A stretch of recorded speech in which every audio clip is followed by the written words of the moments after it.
Welcome to the Record Machine Show podcast. And now, here's your host, James Michael Hollenstein. We have an exciting show lined up for you today featuring an interview with Carole Miller, known as the tour manager to the stars. Carole's brand new book, Backstage Chronicles, is filled with hilarious stories from many years on the road with some of the biggest names in the music industry, including Stevie Wonder, the Sex Pistols, Led Zeppelin, John Lennon, George and Ringo, Tom Cruise, Ginger Baker, Carole King, and many more. So without further ado, let's dive right into the interview. Carole, how you doing? Oh, good, mate. James, we're together. Happy, good morning, America. Good morning. What time is it by you? 3 o'clock. Oh, nice. So you're done with 3 lunch? p.m. Yeah, you're done with lunch already. Yeah, just on my way down to the pub, James. Oh, nice. That's awesome. Yeah.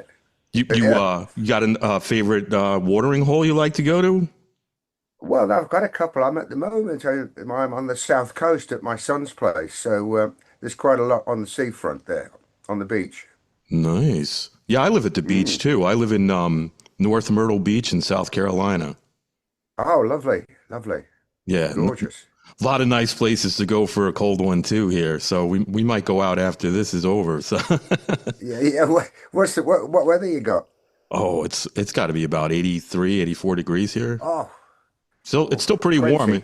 Yeah, it stays warm for a good part of the year. We don't really get like a bad winter. Ours is more like a fall and a summer. That is fall, spring, and summer. That's it. yeah. You know, last year it was very strange. We got a couple of inches of snow here, and you never see that in South Carolina. I think it hasn't happened in 34 years. Yeah, yeah, yeah. I've been to South Carolina many times. You know, always liked it down there. It's a really lovely place. You know, and well, North Carolina, both Carolinas. Yeah. Don't you get the hurricane season though, don't you? Yeah, it starts out like in Florida and then it makes its way over here. But we've been pretty lucky. I've been here since 2018 and we've had a few of them, but nothing that caused any damage to, any property in my neighborhood. So that was pretty good. Cool. Lucky, yeah. Yeah. I grew up in New Jersey and I lived there for most of my life. And then in 2018, me and my wife decided to move down south. It was better cost of living and stuff like that. The kids are growing up. They went off to college and did their own things, Sure. Yeah. So, well, no, New York and that place quite getting very expensive. It's as bad as London. oh yeah, It really is. New York, New Jersey, Connecticut, they're very expensive over there. So, Well, get into the state where some people can't afford. They've had to move out. It's that expensive, you know. oh yeah, businesses too. A lot of businesses are going to like the Midwest and the South and stuff like that because they can't afford to keep their businesses going up there in New York and New Jersey and in Connecticut like that. It's too expensive. Yeah, yeah. No, it's amazing, really. Oh, well, I don't know. You know, sometimes, these big cities who keep the prices going, Hmm. perhaps they're shooting themselves in the foot in the long term. Yeah, yeah. So, where were you born and raised? I was born in a place, a very old city. Well, we call it a city because it has a cathedral, Hmm. but it's only a very small town. It's a place called Lichfield in the middle of the Britain. Oh, nice. It's very. It used to be the old capital of England. Very cool. And Yeah. is it, It's where Dr. Johnson, that name ring a bell to you, invented the dictionary. Or yeah, of course. yeah, and Erasmus Darwin, Charles Darwin's grandfather. They're from there. All that sort of stuff. Yeah, very lot steeped in history. It was an old Roman town. Nice. So, where are you residing these days? In Lichfield. Oh, you're still over in that area, huh? Yeah, I was born there, and I went back there. Yeah, yeah, yeah. And I loved. I never left because I didn't like the place. It's just Hmm. because of opportunities. Yeah. Speaking of opportunities, How did you get your start in the music industry and wind up being a tour manager? Well, we have to go back to the old days now. We're going back to the 60s. Hmm. And I got to hang out with a band called the In-Betweens, who, after a while, they broke up. And a half became a band called Slade, which were very big in the UK. Hmm. Um, the other half got the gig of being a backing group for American vocal acts like the Temptations and the Four Tops when they came over. So they said, would you come along with us? And I picked up a few tricks by then, and I said, yeah, sure. Anyway, they said, we can only pay you, about $5 a week. So I went, all right then, fine. And as a consequence of that, I bumped into a guy a couple of times who worked with a very big band here called The Move, which was had Jeff Lynne in it, those kind of people. Hmm. And anyway, he recommended me to a band called The Foundations, who had a few hits and a couple of nice ones in America as well. Build Me Up Buttercup, I think, was quite a big hit, in the States. Hmm. Well, it was anyway. And that's how it really started from there, James. Really, it sort of evolved onwards. And you've been doing managing tours for what, 4 or 5 decades, right? Yeah, yeah, yeah. Oh, yeah, absolutely. But I mean, the industry as it is now.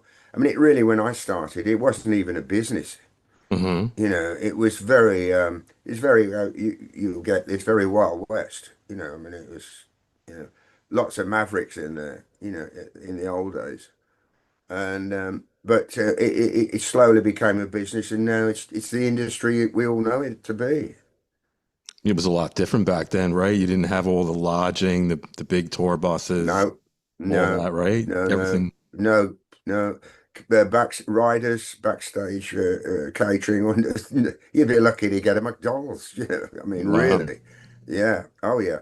And we had to sleep in the van and all that sort of stuff, and really, get along as well.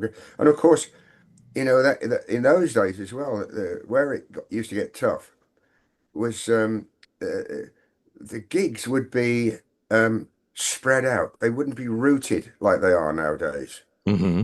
People, it's almost a science now to work, do the routing of a tour, as you probably Right. know, because you can lose so much money.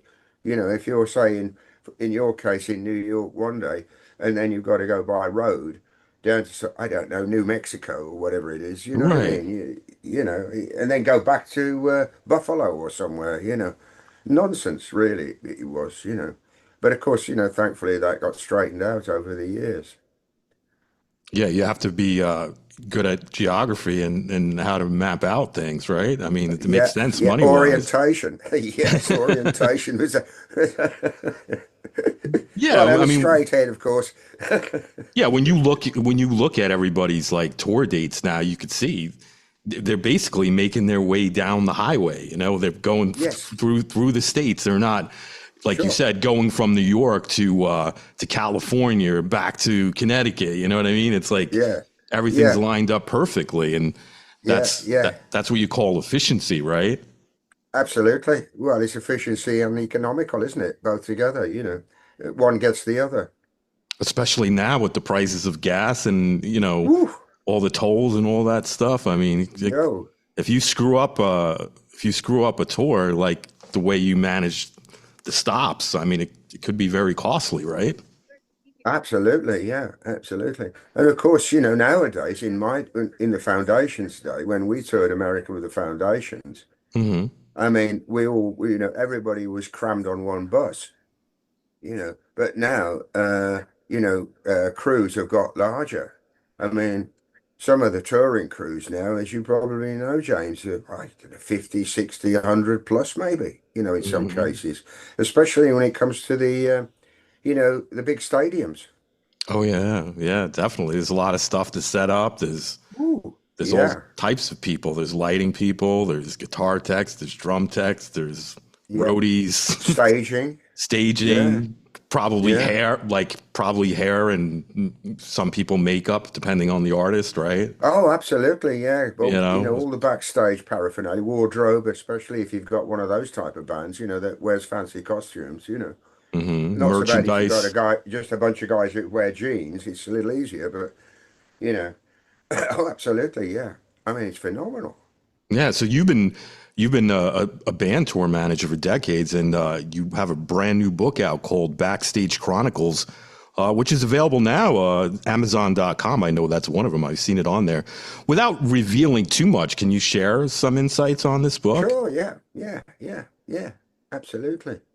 I mean, there's been episode after episode. Hmm. I mean, I always compare it to a little bit like Spinal Tap. Right. You know, anyway, and of course, believe it or not, Spinal Tap 2's released next week. Yeah, I've heard about So, that. So that's pretty cool, yeah, right? apparently it's hilarious. So, but yeah, I mean, I compare my experiences to that. I mean, we would have all sorts of nonsense. So I remember with the Foundations when we toured Europe. In those days, of course, Europe wasn't united like it was now. It was the communist East and the West in the West. Hmm. And of course, when you toured Germany, you had to cross checkpoints. Famous one being one in Berlin. It was called for Checkpoint Charlie, but we called all the checkpoints Charlies. Hmm. Anyway, one day we were going through, and I'm first in the line, and show the passports, check this, check that, fantastic to the East German and the Russian there. And then we waved the band on, who had believe it or not, had a Pontiac and a state wagon that they used to drive around in. And of course, they all used to smoke a lot of dope. You know. So, I'm so sure. the guard pulls them up, right? And the windows came down, and all this plastic marijuana smoke came billowing out of the car. I mean, I'm there. I'm going, oh no, this is the gulag. It's hard labor, or at best, some international incidents. But anyway, previously I'd managed to give the guards some. I got my carton of Marlboros and a couple of Playboy mags, that kind of thing, and that schmoozed them over because. East Germans and the Russians especially, they couldn't get enough of it. So, and I just went, crazy musicians, they don't know what's going on. And they just waved them through. Wow, that's a pretty cool They just story. waved them through. Now, I've never figured out, James, whether they knew what marijuana smoke smelt like. I mean, everybody knows what it smells like these days. Of But I course. mean, we are going back to '68, Right. and Russians. I just wondered whether they'd ever figured it out. They might have thought they were just, fancy cigars. Yeah, yeah. I mean, especially down where I live here, a lot of tourists like always come through here, and as soon as they pull up in the car, like if they roll the window down, that's all you smell is marijuana. It's Yeah, funny, I know. but But in but those days, it wasn't quite as cool to do it. yeah, yeah. And the cops down here, they don't even care because there's just so many people doing it. You know what I mean? No, It's like we have bigger crimes to go after than a couple yeah, kids smoking dope in the car. absolutely, yeah. But of course, in those days, it was, I mean, it was, well, it was verboten, all over. And I mean, when you've got guards, on a post like that, tooled up with AK-47s and stuff, you really don't want to mess about too much. No, it's kind of intimidating, I would think, but it seems like you're a pretty good Absolutely. talker because you talked your way out of it. Well, that's one of the things about being a tour manager, James. Yeah. You're a You, babysitter you too, right? learn that. Yeah. You But learn to think on your feet. yeah, like think quick and stuff. It's like you're a babysitter, Sure. right? You got to Yeah, come up yeah, with yeah. something quick to get the guys out of a Absolutely, yeah. jam. It could have went south, Yeah. right? Wow, you got it. Yeah. Absolutely. It Yeah. could have Yeah, ruined the whole really thing if could. they stopped them and pulled them off the bus and detained them. Yeah. Yeah. And well, then we all know about the Russians detaining people. It's not 24 hours overnight. No, it could be a while, a couple years, It you sure know. could. Yeah, yeah, yeah. Yeah, And there's you've been some political exchange. oh yeah, yeah, they do that a lot. It seems like they do that a lot. Yeah, But I went through. But no, there's been some crazy times. I'm sure I went through your book, and you mentioned a lot of names in there: Stevie Wonder, Ginger Baker, Cat Stevens, even Steve McQueen, Tom Cruise, John Lennon. Yeah. Any cool stories you could share about any of those people? Well, yeah. I mean, there's my very good friend Ian Hill. You talk about Tom Cruise. My very good friend Ian Hill. He's a bass player in a band called Judas Priest. Yeah, In yeah. fact, we're neighbours. Yeah, yeah. Oh, So wow, Ian and that's I are cool. really, yeah. And so anyway, this is going way back now, before Tom Cruise, was who he is now.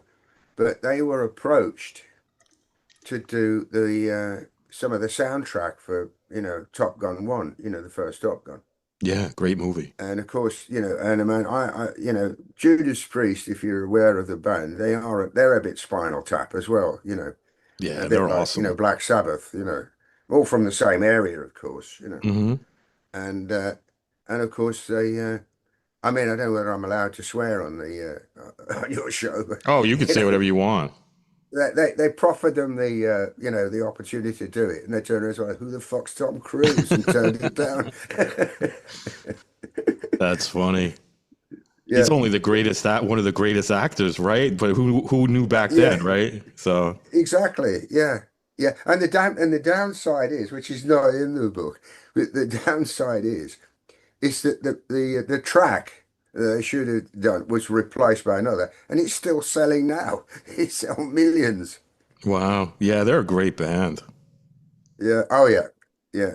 They're out in. Funny enough, they're down your neck of the woods in the next week or two, I think. Yeah, yeah, I still listen to them. I got all their albums and stuff, and I think I still have. I think I have a bunch of them on vinyl. I have some Well, CDs. On. if they're near you and you want to go, let me know. I'll get you in. All right, I'll have to check my calendar and see if they're around. Might See what be they're. Yeah. they might be in North Carolina, which is about if they're playing at that stadium in North Carolina, that's about 3 hours from where I am.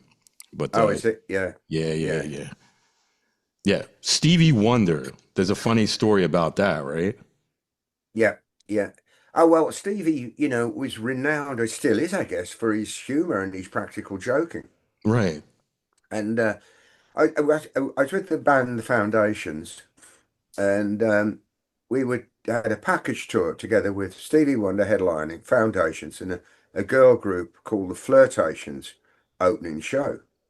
Anyway, Stevie would be pranking about this, that, and the other every gig, and fooling about, and generally getting up to mischief. And so the girls one night decided to play a trick on him. Hmm. So they brought him out the backstage door, the artist entrance of the theatre, and we're all on the same tour bus. And they put him into the driver's seat. And of course, the engine's going; it's ticking over. So, so he's there, and his feet obviously have hit the accelerator, and it's going in about 50,000 revs by now, and he's waddling the gear stick and all that, the shift as you call it. And the girls freak out, get him off, But he. He really had everybody over by that one. And the bizarre thing is, James, he married one of them afterwards. Wow, that's pretty cool. Yeah. That's a great story. What about what about John Lennon? What was your experience like with him? Oh, John, yeah, that's become a bit of a rock and roll myth now. You know that one. It's I was working for Cat Stevens, and I was with Cat Stevens for a very long time. Anyway, we were doing a world tour, and we're in Japan, and then we went to America and finished the American leg. And Cat Stevens, or Steve as we used to call him, said, let's have an end of tour party. Hmm. Fine, great. Now, we always used to hang out in this place in New York. It was a very famous hangout for musos and groups and this, that, and the other. A place called JP's in New York. Very famous place. And so I booked the place there, called the owner, Jimmy, because he knew us all very well. And I said, we'll have a party. Yeah, fine. Anyway, the night's going on, and I'm knocking back the champagne and whatever else you do. And somebody came over to me and said, is it all right if John Lennon comes in? And I said, sure, yeah, no problem. Anyway, I had this picture, James. You probably get this. I had this picture of John Lennon with the classic long hair, the granny spectacles. Hmm. Do you know the one I mean? With Yoko Ono in Yeah, touch. You know, yeah. that era, you know. Right. And anyway, I'm at the bar, at the bar, knocking the champagne back, as I said. And this guy comes over to me. He says, "Is it all right if I come in?" And I looked at him, and his hair, oh, there was no hair, he had a short haircut and no Mm. glasses. So I said, "No, bugger off," you know. So it was him. He'd had a haircut and he'd changed his image somewhat. And somebody said to me after that, "You just thrown John Lennon out." I went, "Oh no," you know. So boy, anyway, John, if you're listening, I'm really sorry. I won't let it happen again. So you threw John Lennon out of the party because you didn't recognize him. Yeah, That's yeah. funny. That is great. One more I'll mention because I don't want to give too much away out of your book. What was the story with Led Zeppelin? Oh, yes, that's quite a famous one that was around the business. My very good friend, Jock McLean, who used to road manage with James Taylor, Carole King, and people like that. In fact, Jock was one of the first people, early days. He did the famous Shea Stadium gig for the Hmm. Beatles. Anyway, he was telling me that, Led Zeppelin were out doing gigging, and in those days, James, it wasn't unusual to pick up cash on the night. Okay. I mean, not like it is now where it's all wired through and this, that, and the other, as you know. But in those days, it wasn't unusual to pick up cash on the night. So anyway, the cash was picked up, got back to the hotel. Apparently, Julie put it into the hotel safe. Fine. Next morning, come to collect the cash. Safe's empty. Whoa. Yep, gone. Anyway, poor old tour manager, I mean, he knew the band very well and they knew him. And he had to go and tell the band. And of course, the band, they put it down to, just bad luck. It wasn't his fault, but the mystery is nobody could find out where it went. Wow. Yeah, How yeah, much was it? 75 grand. Wow. Yeah. In those days, that's a lot more than it's worth Yeah. now. That's a lot of money back then. Sure. Yeah. Yeah. So, I mean, there's all, things like that, just say in those days it wasn't unusual to collect cash, you know, because you have to carry a road float. Hmm. You got to fill up with gas, and credit cards were only just starting to appear. Right. I Yeah. think the first ones out were Amex, weren't they, or something like that, and not many people had them. Yeah. And of Now course, it's in the early days, if you had an Amex, you could go to some place and they didn't know what it was.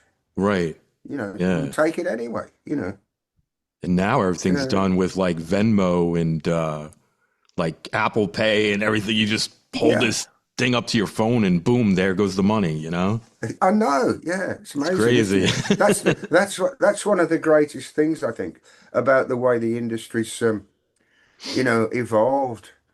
I Hmm. mean, sound equipment, from the 60s and the early 70s, sound equipment taking quantum leaps. So is lighting, stage production. I mean, we used to go to some gigs in the early days, and you'd be lucky to get a light. You might used to have a torch or something. And in some places you could go in the very early days and the electricity supply wasn't capable of handling all the amplifiers and stuff and fuse the whole building. Yeah, I'm sure So that's yeah, probably happened many a time, right? absolutely. Yeah. Blowing Yeah. fuses and stuff like that Sure. because there's too Yeah. much Yeah. amperage. Yeah, Yeah. Yeah. Yeah. Yeah. that's that's a big problem back then, I think, because I Oh think a yeah. lot of people brought too much stuff, too much amperage or whatever, and the venue they couldn't just, they Well, couldn't take even it. even some of the theaters, Hmm. which you would have thought, would have been able to cope, were struggling with it. Hmm. Yeah, to take all this equipment, because I mean, you've got four or five 200 watts Marshall stacks and, 1,000 or 2,000 watts of sound system. It's a lot, it's pulling a lot of power. Yeah, I'm sure. what is the most memorable behind the scenes story that you can share for you? Um, I got quite a few. Uh, there's a bizarre one, if you like, Yeah, that would was be we good. were touring. Yeah, a bizarre one. It was touring Germany, and we were playing Bremen, and we stayed in this hotel, and we always with Cat Stevens. This was, and we always stayed very. We know five-star hotels with Cat Stevens. It was great.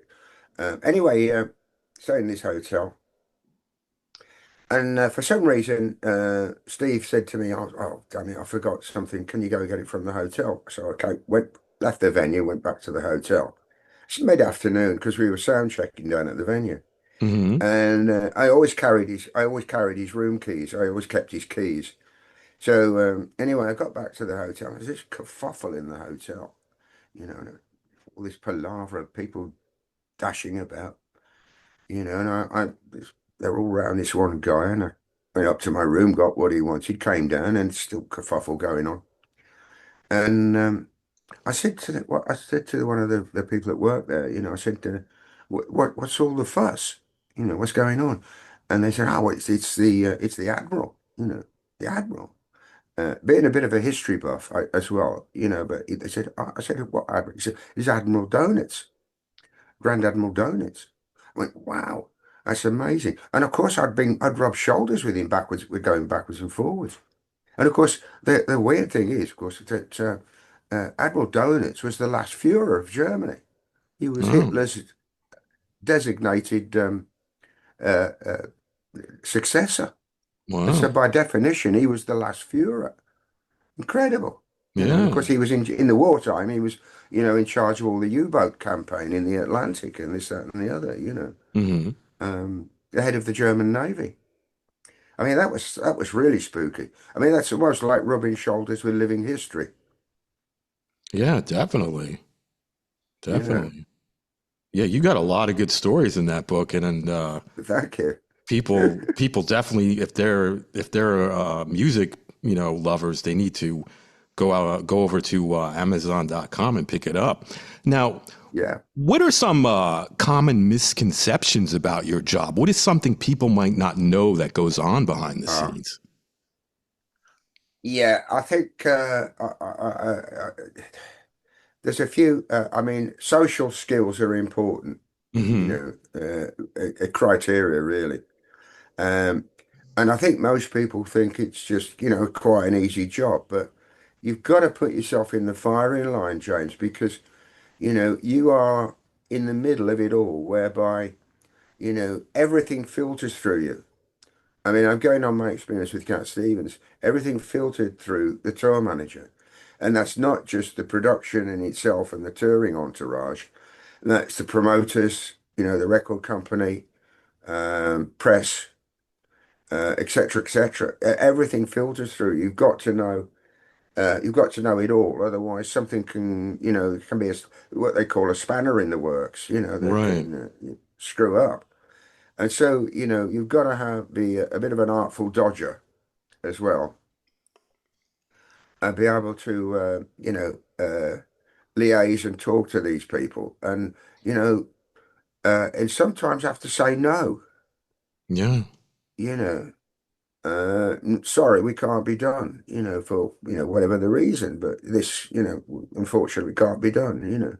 And of course, that used to, cheese a lot of people off. I'm sure. But there's things like that, James, that I don't think people are quite aware of. And of course, at the end of the day, it's your fault. Yeah, of course. Yeah. It's your fault, James, if it goes wrong. You're first in line, you see. And Yeah. everybody's very quick to point the finger. Oh, was it me? It must have been the tour manager.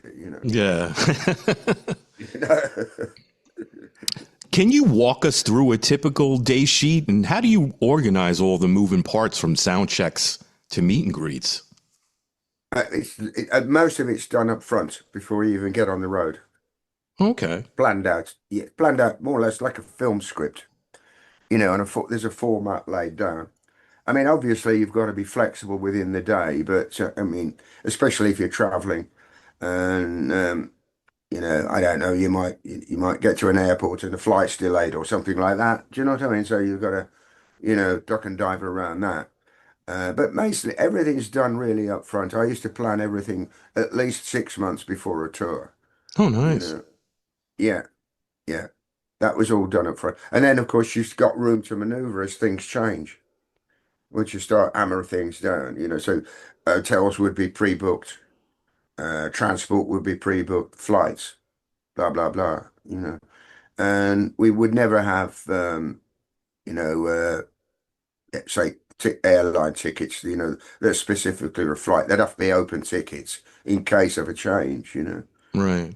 things like that, little tricks like that you pick up. I mean, it's very complicated job actually. I mean, there's no, I don't think there's a college course for it. Hmm. You have to be a very organized person, I would imagine. You've got to be organized and you've got to have a head for logistics. Yeah, because otherwise you'll You screw know, shit up, right? absolutely. Yeah. Yeah. Yeah. What's the most unusual or bizarre request you ever had on a band's rider? Well, some I can't say. So I'm going to leave that to your imagination. Okay. You can't give us one? You're trying to prize it out of me, James. Yeah, you're wicked. Just a little Oh, crumb, yeah. just a little crumb. Yeah, yeah, yeah. Oh, I don't know. I kind of got requested for some bizarre drug one day. I don't know, we were in Arizona or somewhere like that. Somebody had mentioned the word peyote, you know, and I hadn't got a clue what it was at the time. So, Right. can you get some peyote? We need to try it. And I thought, oh, all right. Better find a Navajo Indian and check Yeah. it out. Yeah, right. That's funny. Yeah, I'm sure you've had your share of bizarre and unusual requests. I've Oh heard yeah, I've heard some yeah, like funny stories um like I think Van Halen said something about they were messing with one of their tour managers and they only had to have certain color M&Ms in their candy yeah, yeah, jar and yeah. all Oh yeah, kinds of that's stuff the like classic that. one, isn't it? Yeah, yeah. Oh, only brown M&Ms or something. Yeah, Yeah, yeah, yeah. Or I only yeah, drink this kind of water, and you better not, give me anything else besides that. And yeah. so I'm sure you've dealt with a lot of so-called divas, right? Yeah. People who can be more difficult than others, right? Oh, absolutely. Yeah, yeah. Well, it takes all sorts, just like everything else. They're all different, but some are more difficult than others, and some are, just really downright great. Talking about my friend Ian Hill, he's just, a lovely chap. Hmm. And you'd never know if he walked into the local bar. There's no airs and graces. He doesn't carry an ego on his shoulder. But like some of them have, some have got huge egos, as you probably know. Hmm.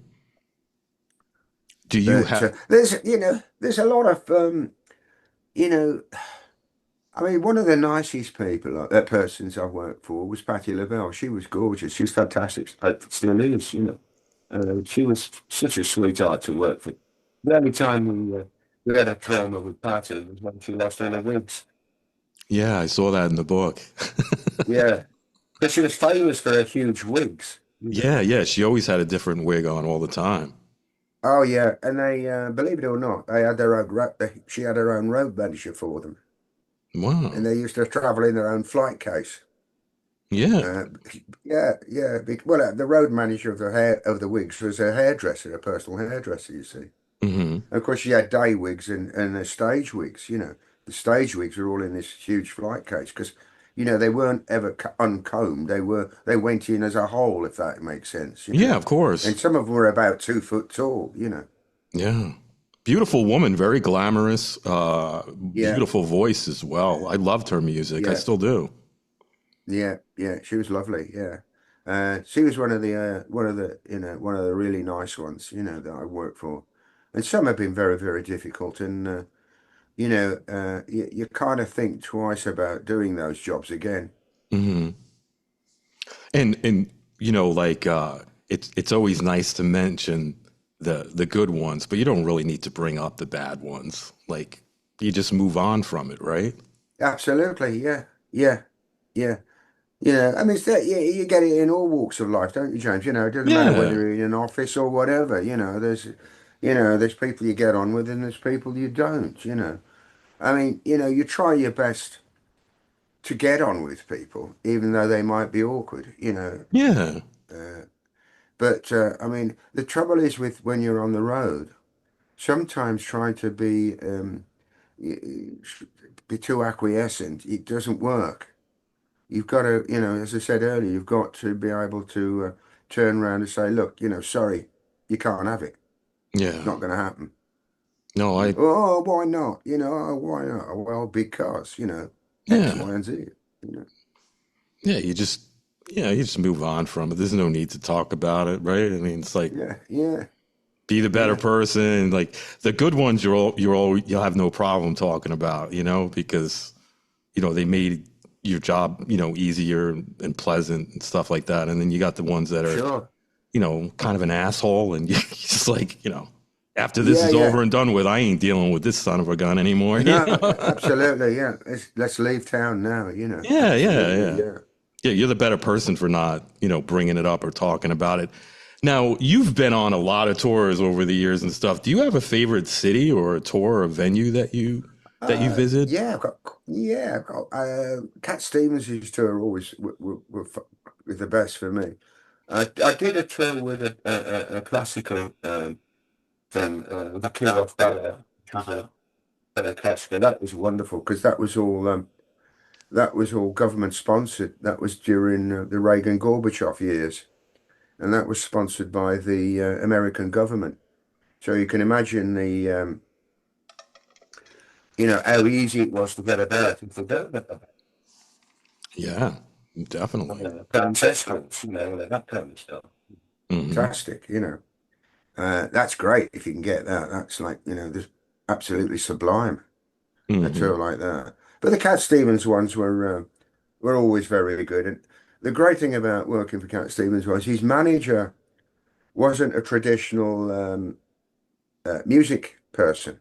Hmm. He was a theatrical agent. Okay.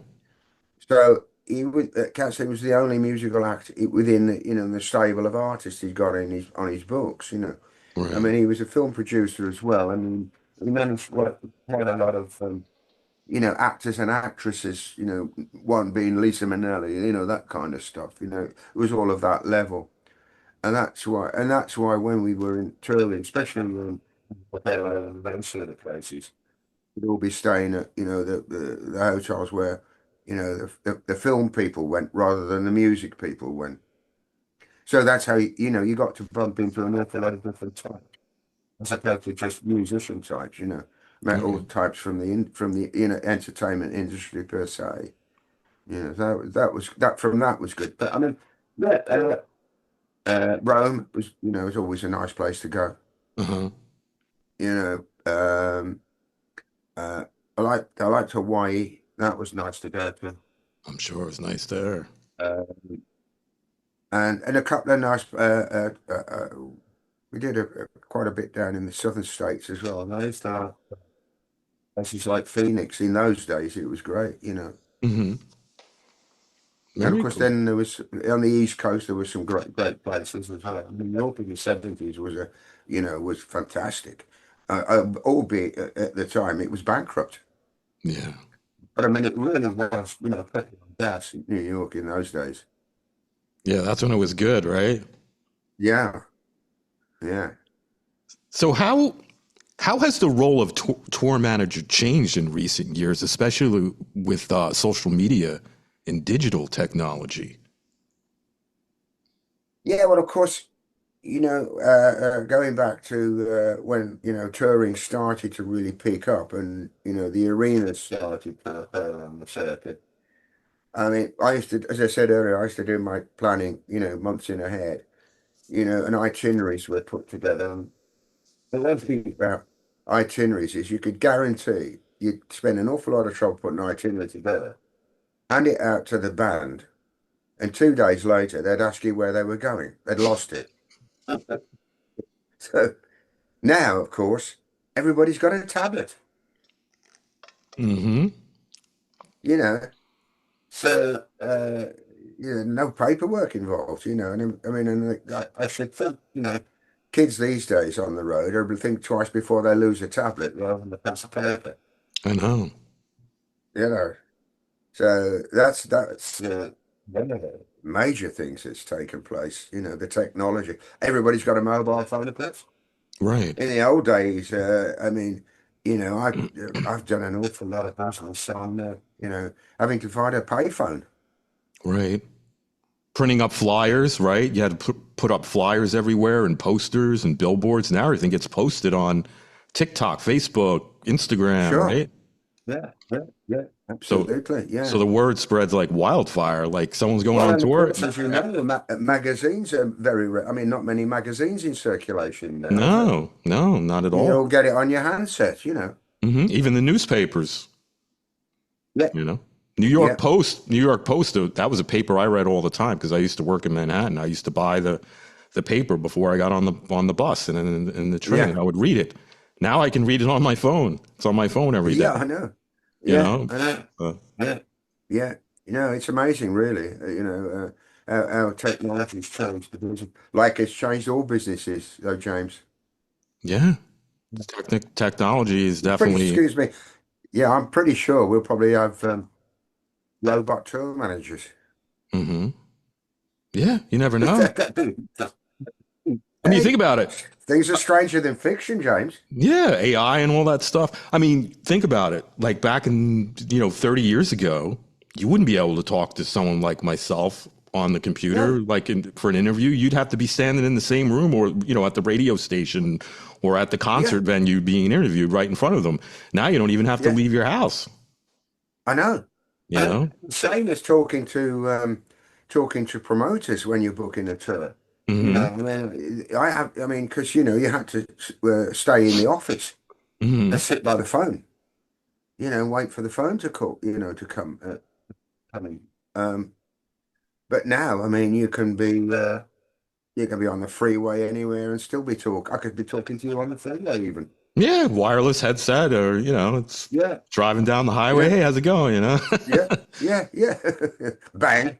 Yeah, exactly. So are you still involved in the business in any way? Not really. I do a little mentoring to a couple of young guys I know that got an independent record label and things like that. But primarily, no, I'm retired now. Okay. As I said, I'm up to speed on quite a lot of things because of my neighbour Ian Hill. So I get all the latest gossip and stuff like that. And what's going on. And another one, of course, now is the promotions end of the business has changed an awful lot. In the old days, there was lots of independent promoters. Hmm. Now was it called First Nation or something like that, tend to promote everything. Wow. Yeah. Yeah. I mean, that's what I do in a sense, like I just do interviews and I promote their music and stuff like that, for mostly independent artists. And established as well, but the majority of my guests are indie artists. But it's great because I get to discover so many talented people that no one may have heard of before, and I get to share their music and their stories with everybody. So that's one thing I really enjoy about Of this. course, you've got all this streaming nonsense now, haven't you? I mean, of course, in the old days, it was vinyl, then it was CD and cassette and blah blah blah. Now it's squirted down a tube from somewhere. Hmm. But from what I gather, talking to the guys who are still working in it, it's killing a lot of the. I mean, the royalties have gone down. Yeah. They don't make the royalties on records and stuff like that now. Because in the old days, as you know, people would go out and buy an album. Yeah. Great. Now an album comes out and they can select one or two, three tracks off it, not buy the whole album. Yeah. But haven't you noticed though now more people are releasing more singles like they did back in the 50s and 60s. Yeah. It's like going back in time, but it's digital now. You know what I mean? More artists are releasing more singles and EPs than they are doing full-length albums. Yeah. And of course, you've got the, there's been a big surge in people buying turntables. Yeah. Yep. Vinyl has definitely made a comeback. Yeah. Well, I've got to tell you, Dave, I don't know whether you agree with me, but I think the sound on vinyl is the best. It's way better. I have like 1,000 albums in my studio, and all these right behind me here, these are all 45s. They all play real good. Yeah. I got an awesome turntable. Great. You know, I love nothing like the sound of that needle hitting that vinyl record, and you hear the little crackling sound. Yeah, I agree with you. Totally better. And CDs are compressed, music. The vinyl, you can't beat it. Yeah. I'm still not happy with the sound I hear coming down through the computer. Yeah. It's all there, but I don't know. There's just something not as organic, I think, is the word I'm trying to look for. The sound of vinyl is much more organic, Yeah, I love it. There's nothing like it. You think about it, James, as well. When back in the early days, people used to record virtually live. The band would go into a studio and virtually record it live. Started with 8-track, then it moved up to 16-track. etc., and it moved on and on and upwards from there. Now, multi-track, Yeah. So I still don't think you can beat the sound of a band, going into the studio and playing the song as they do it on stage. Yeah. You can't beat that, I don't think. And it's like the one thing I used to love too about the record shop is, you got to go to the store and you got to browse through all the albums and stuff. And then when you found the ones you liked, you took them home, you unsealed it, you took the jacket out and you read the liner notes and the lyrics and the credits and all that. That was the best part about it. And then of course listening to it. Kids don't know what that's like today. You know what I mean? They just don't know what it's. I know. And it's something you can hold and listen, isn't it? Yeah, it's like unless it becomes a possession, if that makes sense. Yeah, like unless you're a vinyl collector yourself and you turn your children of today onto it, they don't even know what it's like. No, they're missing out, I think. Yeah, I bought my daughter. She's 25 now. But she started getting into listening to records. So I bought her the turntable that has the speaker built into it. And then I shipped her like probably 24 albums in the mail because she lives, now she lives in Kansas because she goes to medical school. But when she was living in Jersey, I shipped her a bunch of albums for her to listen to and stuff. She loves it. Yeah. No, I think, there's definitely missing out if they can get the opportunity. But I mean, I suppose we live in a disposable age as well now, don't we? Everything's pretty much today and gone tomorrow. I mean, I've still got a great album collection of vinyl and stuff. I mean, I've still got some what they used to call shellac. Nice. Yeah, 78s. Very cool. Yeah, I've got a couple of Elvis tracks on 78. Nice. You got any 8-tracks? I got some 8-tracks too. No, I never got into 8-tracks, for some reason. I got a couple hundred. I always found out with 8-tracks that it used to cut off in the middle of a song. Yeah, you had to wait. The other side. Yeah, you had to wait for it to snap over to the other side. But I still have mine and they still work. I still have a player that I bought in 1979. It's a realistic. I bought it at Radio Shack back in 1981 or something like that. But it still plays, so that, that's pretty good. Oh yeah, I'm sure it does. Yeah. So what's next for you? What do you got going on? You gonna do some book tours, some signings and stuff? Well, the book's out, as you know, and it's I'm really pleased with the reaction to it. It's great. So at the moment, I'm working on. I've just started to do the audio version. Oh, nice. So I'm really looking forward to doing that because some of the guys, who've got the stories on there, unfortunately can't. One friend's got, had throat cancer, so obviously can't. So I'm finding someone that can take those parts as well to do the recording of those particular stories. And I started about 10 days or so ago putting tracks down, for the stories. And I've been listening to a couple of people, demoing their voice to sort of suit the story. Hmm. Yeah, it's a great book. Anybody, like I said, who loves music and stories about bands, they should definitely pick it up. Especially, I mean, it's still, it's the holiday season is going to be creeping up on us. Before you know, it'll be Halloween I and know, Thanksgiving. That book could I make a know. great Christmas gift. Yeah, nice stopping for that, as I say. Yeah, definitely. It's definitely a great read, and I think a lot of people are going to enjoy it. I mean, you're a very interesting guy, Carl. Thank you very much.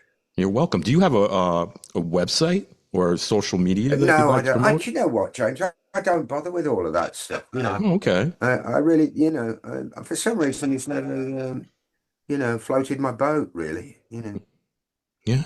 Yeah. Well, some people don't I mean, like I it at do the all. email and things like that, but, Yeah, yeah, yeah. So, anybody who's interested in purchasing this book for, like I said, holidays or just any occasion or whatever, they could certainly get it at Amazon.com. I know that. Oh, Are they yeah. selling it anywhere else, like Barnes and Noble or? I think so, yeah. I mean, here we've got a company called Waterstones, which is quite a famous book chain here as well. But I know a couple of people in America who've got it through Amazon, so I know that, you can get it tomorrow, sort of thing. Yeah, you can get anything on Amazon. I know, yeah.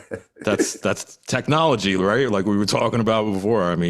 Yeah, I yeah. mean, you name it, they have it. You I just got wonder to. if, I wonder if, I'm sure they do. Uh, the tour managers these days use Amazon to ship things in and out. They probably do. They probably I mean, do. because you could think about it. If you think about it, off Amazon, you've got the account, and you might be in Arizona one day, but you might need something in, I don't know, in Chicago in 2 days' time. You know where you're going to be in Chicago, the name of the hotel. You get Mhm. Amazon to ship it straight there. Exactly. Yeah, And if you yeah, pay the extra money, you could have it tomorrow. You know, exactly. Yeah, yeah, I've yeah, already done that. yeah. I've ordered something on I think it was a Sunday. It was like 1 o'clock Monday afternoon, and the guy was dropping it at my front door. Like, boom, wow. I If you're in a know. pinch and need something real quick, but I yeah, know. that book though, it is great, man. It's chock full I of like. great rock and Yeah, roll stories, and I think anybody who picks it up, they're really going to be happy that they did. that's It's very called nice of you. Thank you. You're Welcome. Backstage Chronicles, available now at Amazon.com. And Carl, it's been great chatting with you today. And anytime you want to come back on the show, I'd love to have you back on. Well, that would be my pleasure, James. My pleasure. Thanks for having me on board. But I'll tell you what, I'll keep you posted vis-a-vis the audio book because I'm going to put in extra stories on that one. Oh, awesome. Yeah, that would Because be as you great. can imagine, as I was doing this book, Hmm. then things started to trigger back to me, and I'm like, Right. Things you damn it, forgot why didn't I about. put Yeah. that in? So, So what I've noted those, and I'll put them on the audio. so it's going to be like it's going to be like an album with some bonus tracks, right? Yes, yes. You'll be adding extra stories into the Yeah. audio version of To the the book. mix. Yeah, sure, yeah. Yeah. Yeah, and Yeah. some people prefer an audiobook over reading sometimes because they don't have the time to hold it. I've been told that. Yeah, they're putting their Yeah, I've been earbuds and told they that. get on the train or the plane or wherever Yeah. they're going, and they can just listen to the book. When they have the chance to listen, even driving too, as well, right? Yeah, yeah. So everybody said like let me know, when it's out, and but I'll certainly back together with you on that, James. And look at try and get it out for the new year. Yeah, definitely. And what I'll do is I'll email Michael the episode when Yeah, it's finished, and yeah. I'll tell him to forward my email to you as well if you ever want to email me for anything or anything like that, or you want Oh, to come no, back on the show. yeah. Yeah, yeah, it's been great. It's been enjoyable. Thank you, James. Really nice. Well, I want to thank you, Carl. It's been great. I love this book. I hope everybody goes out and buys it. And I want to wish you the best luck with it. All right. Thank you very much. Thank you. All right, buddy. You take care and have a great day. All right. You too, mate. All right. Bye-bye. I just want to give a shout out to Carl Miller for stopping by today. It was awesome chatting with you. His book, Backstage Chronicles, is out now everywhere, including Amazon. Hope everybody has a fantastic day, and we'll catch up with you next time. The Record Machine Show is a weekly radio podcast produced by Jimmy Howell Productions. All rights reserved. For information regarding distribution or adding this podcast to your website, please visit our contact page at therecordmachineshow.com to submit your request. Thanks for listening. See you next time on The Record Machine Show. The Record Machine Show.